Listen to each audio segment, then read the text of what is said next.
हार्दिक, मैं नारायण लाल। आज आपके बीच में हमारा जो पाठ चल रहा था, ठीक है, दैनिक जीवन में रसायन, उसको पाठ को आगे बढ़ा रहे हैं और उसका भाग नंबर 6 लेकर के आपके बीच में आए। हम क्या पढ़ रहे थे? दैनिक जीवन के अंदर कुछ उपयोगी पदार्थों के बारे में जानकारी ले रहे थे, जिसमें हमने किसकी जानकारी ली थी?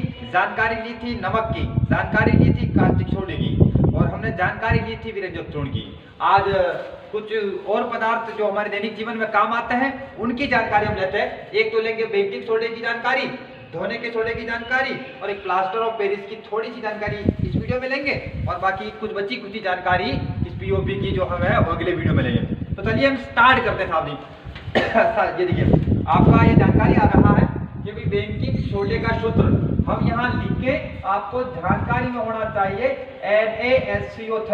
आपको पता है पीएच का दैनिक जीवन में जब मैं तो पढ़ रहे थे तब हमको पता जानकारी मिला था कि जब कोई कीट वीट खा लेते हैं तो उसमें फार्मिक अम्ल होता है, जिसके कारण में जलन होती है, उसको दूर करने के लिए हम बेकिंग सोडे का उपयोग करते हैं। उसको रगड़ेंगे तो ये आराम से वो उसका नाम आ गया था, कहने का मतलब।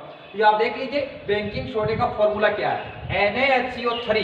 Na को बोलते हैं सोडियम हाइड्रोजन कार्बोनेट, ये इसका रासायनिक नाम है। सोडियम बाइकार्बोनेट भी बोलते हैं और सोडियम हाइड्रोजन कार्बोनेट भी बोलते हैं। तो सोडियम हाइड्रोजन कार्बोनेट आपका ये सोडियम हाइड्रोजन कार्बोनेट ये आपका इसका रासायनिक नाम है। तो पहले बिंदु का जवाब आपको मिल चुका है। पढ़ की परीक्षा के लेवल से बहुत शानदार जानकारी है। क्या जानकारी है कि भाई बेकिंग सोडे का फॉर्मूला क्या है? NaHCO3, सोडियम हाइड्रोजन कार्बोनेट उसका रासायनिक नाम है।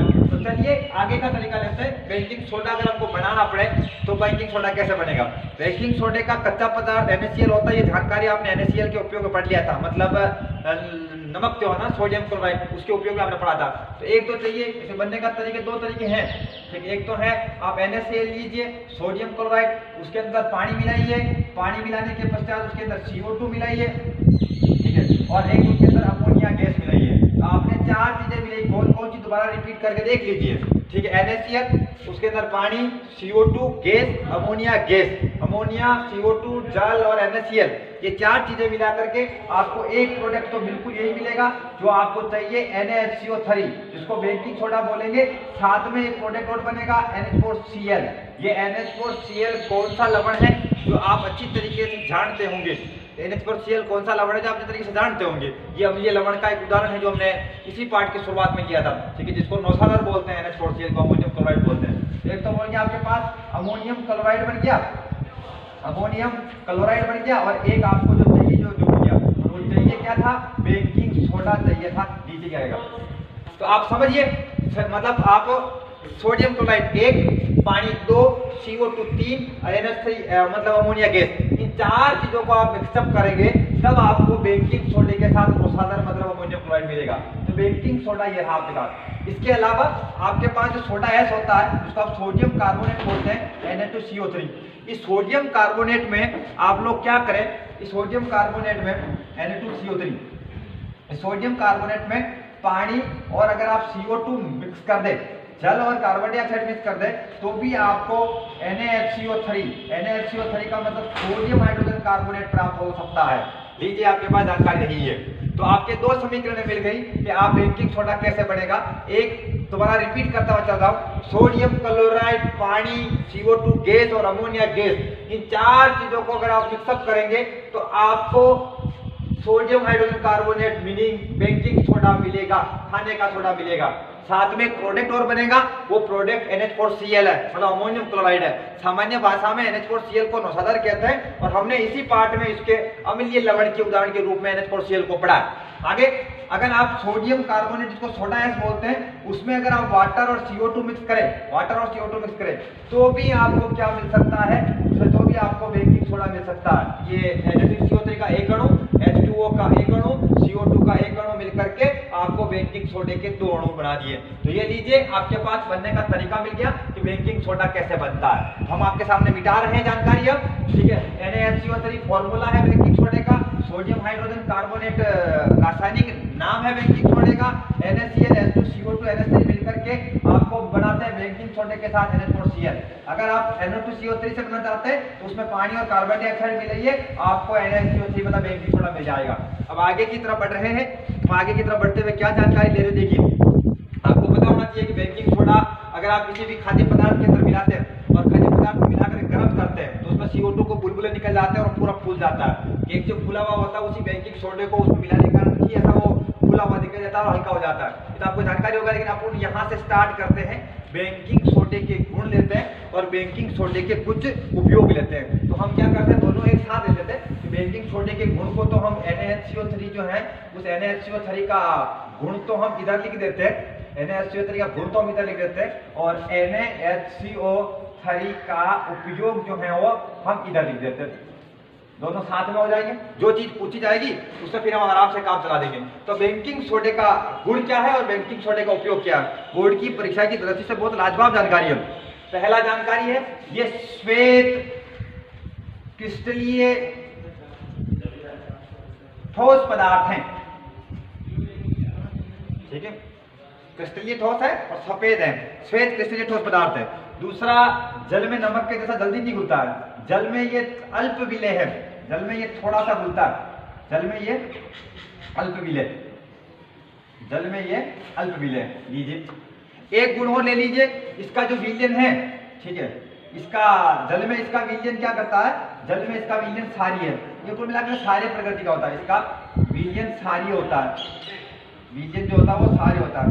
आपको पता है, आपने जब चिट्टी या मधुमक्खी डंक मारती है और जब हमारे त्वचा पर जलन होती है तो जलन को दूर करने के लिए हम क्षारीय प्रकृति का बेकिंग सोडा रगड़ते हैं, तो वो अम्ल वाली जो जलन हो रही है वो खत्म हो जाती है। तो जल में इसका विलयन जो होता है वो क्षारीय होता है, ठीक है, ये इसका गुण हो रहा है।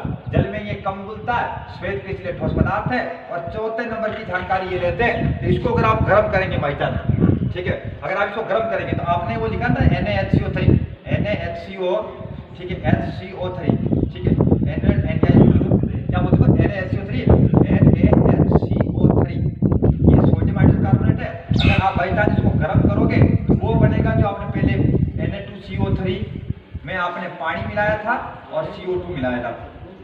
तो इसका मतलब है, इसका मतलब समझिए आप लोग, इसका मतलब ये समझिए कि अगर आप बेकिंग सोडे को गर्म करोगे तो कार्बन डाइऑक्साइड गैस निकलेगी। या अगर आपने यही समीकरण आपको बनने के तरीके में लिखा था, Na2CO3 में H2O और CO2 मिलाया था तो बेकिंग सोडा बन गया था।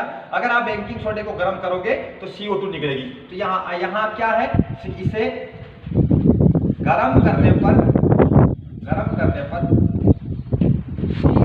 बाहर निकलती है।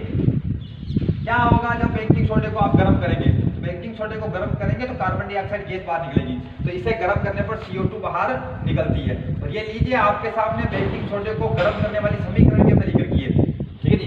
पहले ये चीज पहले लिख दी थी आपके अभिकारकों की तरफ और NaHCO3 को लिख दिया था हमने उत्पाद की तरफ। अब इसको लिख दिया अभिकारक की तरफ और बाकी की उनको लिख दिया हमने उत्पाद की तरफ। तो चलिए, चारों गुण जो किताब के अंदर जिक्र कर रखा है राजस्थान शिक्षा बोर्ड की विज्ञान की किताब के 5वें पाठ में कि NaHCO3 के क्या गुण मिल रहे हैं, वो चारों गुण हमने आपके सामने लिख दिए। ये सफेद क्रिस्टलीय पदार्थ है, बेकिंग सोडा जल में थोड़ा कम घुलता है और इसका जल में विलयन जो होता है उसका प्रकृति क्षारीय होती है। अगर बाई चांस अगर हम बेकिंग सोडे को गर्म कर बैठेंगे तो जो हमको गैस मिलती है वो गैस CO2 है। और ये बेकिंग सोडे को गर्म करने की इक्वेशन भी हमने लिख रखी है। अब क्या पढ़ते हैं आगे, इसके उपयोग पढ़ते हैं। उपयोग में पहला उपयोग आप देखिए, खाद्य पदार्थों में जो बेकिंग पाउडर होता है तो उस बेकिंग पाउडर को बनाने में बेकिंग सोडा काम आता है, मतलब NaHCO3 काम आता है। इसके अलावा अगर आप लेवे तो सोडा वाटर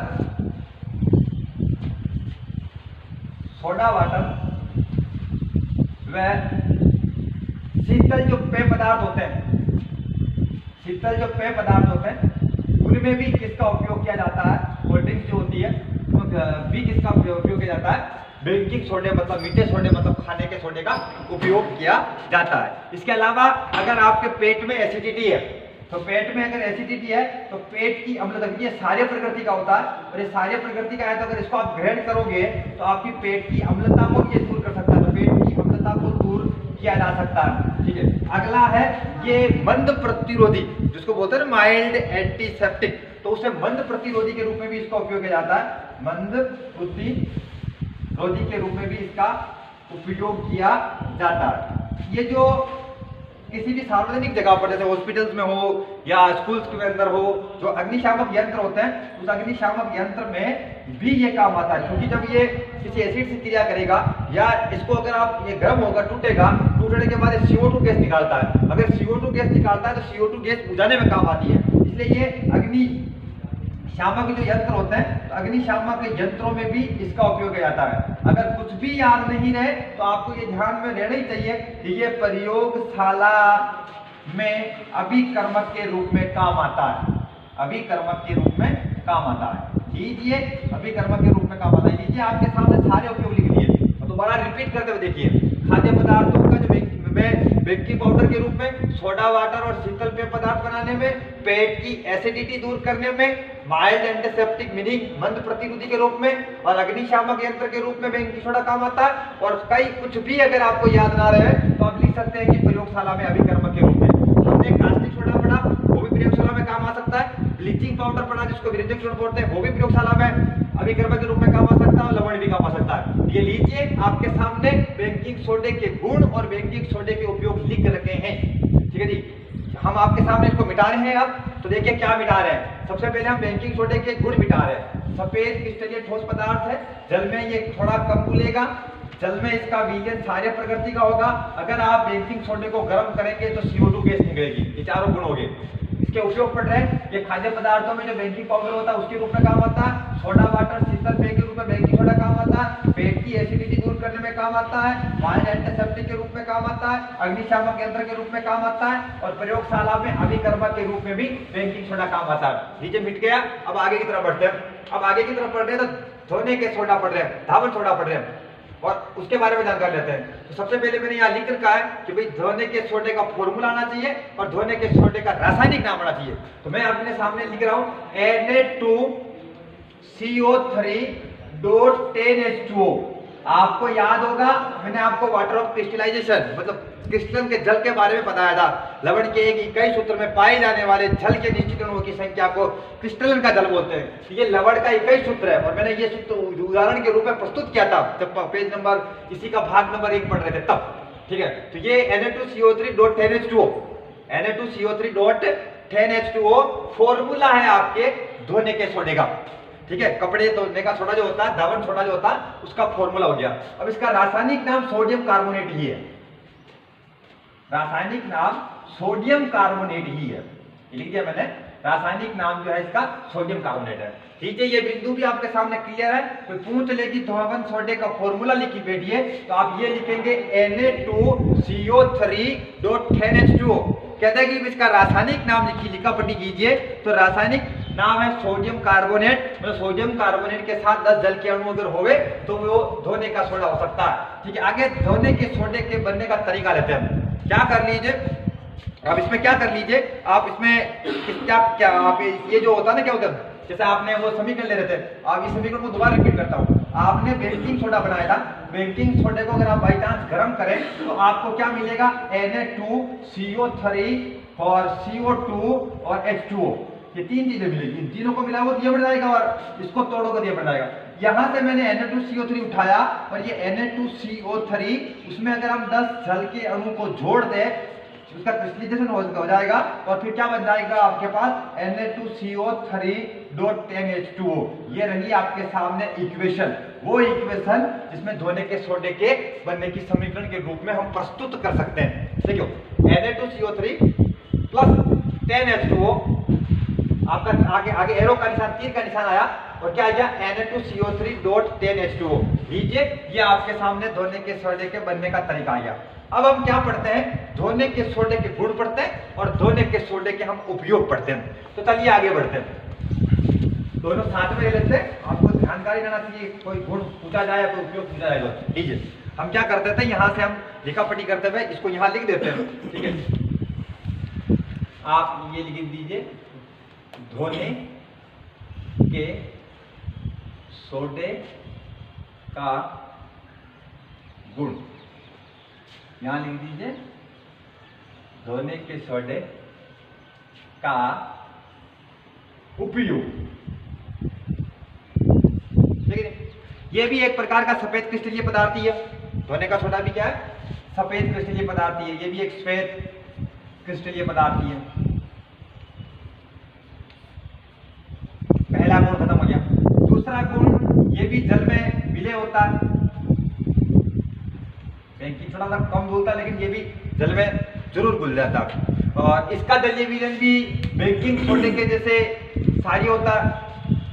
तो इसका जलीय विलयन भी क्षारीय होता है।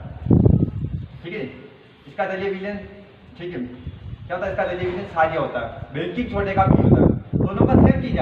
अगर आप बेकिंग सोडे का गुण पढ़ रहे हो तो भी वो सफेद क्रिस्टलीय पदार्थ, धोने का सोडा पढ़ रहे हो सफेद क्रिस्टलीय पदार्थ। बेकिंग सोडा थोड़ा जल में कम घुलता है कि उसकी कंपैरिजन में थोड़ा ज्यादा घुलेगा, बाकी उसका जलीय विलयन भी क्षारीय है, इसका जलीय विलयन भी क्षारीय है। हमने बेकिंग सोडे को गर्म किया तो CO2 निकला है ना। अगर बाई चांस अगर हम इसको गर्म कर दे, किसको, ये आपका इस धोने के सोडे को अगर गर्म कर दीजिए, लिखा आपने Na2CO3.10H2O, अगर इसको आपने गर्म किया तो आपको बनेगा Na2CO3। ये Na2CO3 सोडा एस बोलते हैं इसको, सोडियम कार्बोनेट है ना, सोडा एस बोलते हैं। साथ में 10 ही जल के अणु वापिस निकाल जाता है। इसका मतलब है कि धोने के सोडे को गर्म करने पर हमको सोडियम कार्बोनेट मतलब सोडा एस प्राप्त होगा और जल के अणु को वो वापिस त्याग देगा। ठीक है जी, चारों गुण देख लीजिए। धोने का सोडा सफेद क्रिस्टलीय पदार्थ है, धोने का सोडा जल में घुलनशील है, धोने का सोडा जलीय विलयन जो होता है उसका प्रकृति जो होती है वो क्षारीय होती है, मतलब इसका पीएच जो होगा वो 7 से ज्यादा होगा। और अगर इसको गर्म करेंगे तो हमको सोडा एस मिलेगा जो Na2CO3 का फॉर्म होगा, और उसको गर्म करेंगे तो वो जल के रूप में अणु बाहर त्याग देगा। अब कहाँ काम आ रहा है तो वो आप लोग थोड़ा समझे तो आपको जानकारी मिल जाएगा। नंबर 1, धुलाई व सफाई करने में काम आ रहा है धोने का सोडा, इसलिए धुलाई व सफाई करने में धोने का सोडा काम आता है, बड़ा इजी उपयोग है।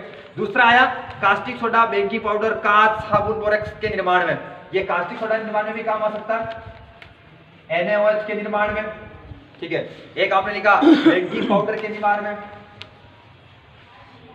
बेकिंग पाउडर, बोरेक्स व कांच के निर्माण में धोने का सोडा काम आता है। और लेते हैं एक आध उपयोग और ले लेते हैं, ये अपमार्जक के रूप में काम आता है। हम आगे जाकर के इसी पाठ का अंतिम चीज पढ़ेंगे, साबुन और डिटर्जेंट, मतलब साबुन अपमार्जक, जो अपमार्जक के रूप में काम आता है। ये कागज उद्योग में, पेंट उद्योग में, वस्त्र उद्योग में। ठीक है, तो कागज, पेंट व वस्त्र उद्योग में धोने का सोडा काम आता है। और अगर कुछ याद नहीं है तो ये चीज जरूर लिख सकते हैं आप लोग कि जितने भी हमको पढ़ाया जा रहा है इस पाठ के अंदर दैनिक जीवन में काम आने वाले पदार्थ, वो सारे के सारे पदार्थ प्रयोगशाला में काम आते हैं। तो प्रयोगशाला में अभिकर्मक के रूप में भी ये काम आते हैं। तो लीजिए, हमने आपके सामने धोने के सोडे के गुण भी और धोने के सोडे के उपयोग भी लिख दिए। तो मैं पहले बिटाता भी जा रहा हूँ, आप थोड़ा सुनते भी जाएंगे। मैं सबसे पहले धोने के सोडे के जो गुण जो मैंने अपनी हैंडराइटिंग में लिखा है उसको बिटा रहा हूँ। तो धोने के सोडे का गुण नंबर 1 है, ये सफेद क्रिस्टलीय ठोस पदार्थ होता है। गुण नंबर 2, ये जल में विलय होता है। गुण नंबर 3, इसका जलीय विलयन जो होता है वो क्षारीय होता है। और गुण नंबर 4 है, अगर हम धोने के सोडे को गर्म करेंगे तो हमें सोडा एस के साथ वो जल त्याग करेगा, जल को बाहर निकालेगा। अब हम मिटा किसको रहे हैं, धोने के सोडे के उपयोग को मिटा रहे हैं। तो धोने के सोडे का उपयोग नंबर 1, ये धुलाई में सफाई करने में काम आएगा। Caustic soda, NaOH, baking powder, borax और कांच के निर्माण में धोने का सोडा काम आएगा। अपमार्जक के रूप में धोने का सोडा काम आएगा। कागज, पेंट और वस्त्र उद्योग में धोने का सोडा काम आएगा। कुछ भी याद नहीं रहे तो हमारी जो लेबोरेटरी होती है, प्रयोगशालाएं जो होती हैं, उस प्रयोगशाला में अभिकर्मक के रूप में भी ये काम आएगा। चलिए अब आगे की तरफ बढ़ते हैं, और आगे की तरफ यहाँ आगे POP, प्लास्टर ऑफ पेरिस, उसका सूत्र लेते हैं, उसका रासायनिक नाम लेते हैं, और POP के बनने का तरीका तो इस वीडियो में ले लेते हैं। POP के गुण और उपयोग और साबुन अपमार्जक हम अगले वीडियो के अंदर ले लेंगे। फ्रांस की एक राजधानी है साहब, फ्रांस की राजधानी का नाम है पेरिस। और सबसे पहले जिप्सम को गर्म करके पेरिस में बनाया गया था इसको, इसलिए इसको प्लास्टर ऑफ पेरिस कहते हैं। तो इसकी स्टोरी भी इसके पीछे जानकारी लिखी भी होती है। तो POP सर्वप्रथम फ्रांस की जो कैपिटल है, फ्रांस की जो राजधानी है फ्रांस देश की, वो पेरिस के अंदर इसको बनाया गया था जिप्सम को गर्म करके। चलिए अपन सबसे पहले तो पीओपी का सूत्र लिख देते हैं। पीओपी का सूत्र है CaSO4 डॉट आधा H2O। CaSO4 डॉट आधा H2O कैल्शियम सल्फेट के साथ आधा जल का अणु है। CaSO4 डॉट आधा H2O फॉर्मूला है किसका? पीओपी का। अब इसका केमिकल नेम क्या है? इसी पीओपी का देखिए, ये इस Ca की जगह आप लिखेंगे कैल्शियम, SO4 की जगह लिखेंगे आप सल्फेट और आधा जल को लिखेंगे आप अर्धहाइड्रेट। कैल्शियम सल्फेट अर्धहाइड्रेट is the chemical name of the POP and POP का फॉर्मूला क्या है? CaSO4 डॉट आधा H2O कैल्शियम सल्फेट अर्धहाइड्रेट। तो लीजिए, बड़ा फेमस है, बड़ा शानदार है, परीक्षा के अंदर बार बार पूछा जाता रहा है, पुनरावृत्ति इसकी खूब बार हुई है। तो पीओपी का फॉर्मूला क्या है? तो आप लिख सकते हैं कि पीओपी का फॉर्मूला CaSO4 डॉट आधा H2O है और इसका रासायनिक नाम क्या है? कैल्शियम सल्फेट अर्धहाइड्रेट इसका रासायनिक नाम है। तो चलिए, आज के वीडियो का अंतिम बिंदु तक पहुंच रहे हैं हम, वो है पीओपी के बनने का तरीका। तो जिप्सम जो होता है, जिप्सम, ये आपको हमने जो वाटर ऑफ क्रिस्टलाइजेशन, हिंदी में क्रिस्टल का जल बोलते हैं, जो हमने इसी पार्ट के पहले भाग में पढ़ा था, तब हम जब क्रिस्टल के जल का उदाहरण लिख रहे थे ना, तो इसी मैंने पीओपी का उदाहरण लिख कर कहा था कि आगे आप पढ़ेंगे। तो ये पढ़ने का वक्त अब आ गया। CaSO4 डॉट आधा H2O, ठीक है। तो क्रिस्टल का जल कितना है? आधा। तो जिप्सम का सूत्र होता है CaSO4 डॉट 2H2O। ये जिप्सम है साहब, ये जिप्सम है। और हमने जिप्सम के दो अणु लिए साहब। जिप्सम के कितने अणु लिए? दो जिप्सम के अणु लिए और उस जिप्सम के अणु को हमने गर्म किया। क्या जी? गर्म किया। और गर्म का टेम्परेचर भी लिख दिया, किताब में लिखा था हमको क्या, 393 केल्विन के ऊपर हमने जिप्सम को हमने क्या किया? गर्म किया। जिप्सम को गर्म करके फ्रांस की राजधानी में सबसे पहले इसको बनाया गया था, पेरिस में, इसलिए इसको प्लास्टर ऑफ पेरिस बोलते हैं। सूत्र मैंने आपके सामने लिखा। तो ये जिप्सम है CaSO4 डॉट 2H2O, उसके दो अणु लिए, तो क्या बना? CaSO4 डॉट आधा H2O। आधा H2O क्या भी कितना? ये CaSO4 डॉट आधा H2O क्या है? ये आपके पास पीओपी है। पीओपी की भी दो अणु बढ़िए। आधा का अगर आप 2 से गुणा करोगे तो उत्तर आएगा 1। ये 2 दूनी 4 जल के अणु में से एक जल का अणु पीओपी में काम आ गया। पीछे बचे हुए 3 जल के अणु आपने यहां लिख दिए। तो दोबारा देखिए, अगर आपको केवल भाषा हिंदी में ही लिखना पड़े तो जिप्सम को गर्म करने पर हमको प्लास्टर ऑफ पेरिस प्राप्त होता है। जिप्सम को गर्म करने पर हमको प्लास्टर ऑफ पेरिस प्राप्त होता है। जिप्सम के दो अणु 393 केल्विन के तापमान पर हमने उसको गर्म किया और हमको CaSO4 डॉट आधा H2O के दो अणु मिल गए और बाकी 3 अणु जल के मिल गए। संतुलित समीकरण है, संतुलित समीकरण है। जब हम कभी पढ़ते थे तो हम तो केवल ऐसा पढ़ लेते थे कि CaSO4 डॉट 2H2O, ये आपके पास जिप्सम है। CaSO4 डॉट आधा H2O, ये आधा H2O क्या है? ये आधा H2O पीओपी है और बाकी का 1.5H2O जो है वो आपका बन जाता है। 1.5 आधा 2H2O हो गए, ये 2H2O रहेगी बस। इसने क्या करते हैं, यहाँ 2 लगा दिया, तो ये आधा का 2 से गुणा करोगे तो कितना आएगा? ठीक है, 1। और आधा का 1.5 से गुणा करोगे तो कितना आएगा? 3। तो जिप्सम को गर्म करने से आपको पीओपी मिल जाएगा। तो लीजिए, आज के वीडियो की सारी जानकारी जो मैंने यहाँ लिखी थी कि आज का बिंदु हमारा पढ़ने का ये था, तो सारे बिंदु पर मैंने प्रकाश डाल दिया। अब आगे का क्या है जो भी मैं थोड़ा सा पहले आपको आगाह कर देता हूँ। आगे जो हम पढ़ेंगे वो पीओपी के कुछ गुण और पीओपी के उपयोग और पूरी कहानी को साबुन अपमार्जक में अंतर करते करते साबुन की सफाई प्रक्रिया में प्रकाश डालेंगे, मिसेल की संरचना समझेंगे। और कल ये जो पढ़ेंगे ना, उस पढ़ने में हमारा पूरा का पूरा ये जो पार्ट नंबर 5 इसका नाम दैनिक जीवन में रसायन है, पूरा का पूरा पार्ट खत्म हो जाएगा। अभी के लिए केवल बस इतना ही। अगर अभी भी आपने हमारे चैनल को सब्सक्राइब नहीं किया तो सब्सक्राइब कीजिए। आपको क्या होगा कि जैसे ही कोई मेरा नया वीडियो बनेगा और हमारे जो चैनल्स पर अपलोड होगा, अपलोड होते ही आपको नोटिफिकेशन मिल जाएगी कि कोई नई चीज़ आई है इसी पढ़ने के लिए। चलिए, अगर आपने सब्सक्राइब किया तो सब्सक्राइब कर लीजिए। अभी के लिए केवल बस इतना ही। मैं नारायण लाल खारोल, आदर्श विद्या मंदिर, करेला, जिला मेरवाड़।